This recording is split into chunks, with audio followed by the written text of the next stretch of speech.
So welcome back to the channel and welcome to Excel Island, where we are trying to learn and master the data analytics tool, Microsoft Power BI, over the next 100 days. And today is day 22. So without further ado, let's get back to learning.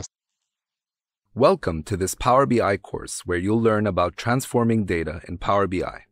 My name is Khaled Shukri, and in this lesson, we'll focus on transforming the shape and structure of your tables, as well as aggregating the data in your columns.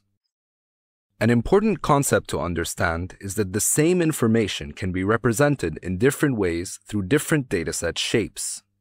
When we say shape, we're referring to how data is organized within the table. There are two main structures or shapes a dataset can take, long or wide. A long dataset has repeating categorical ID values in the first column, and usually only one column containing a numerical value. This structure is easier for a computer to interpret and work with.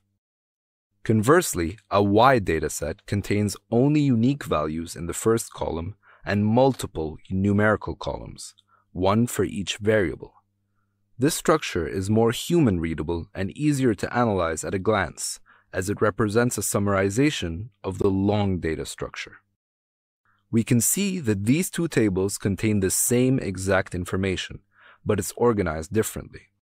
With Power Query, you can change the shape of your data by using certain transformations. There are two transformations in Power Query which allow us to alter the structure of our dataset from long to wide and vice versa. These transformations are called pivot and unpivot.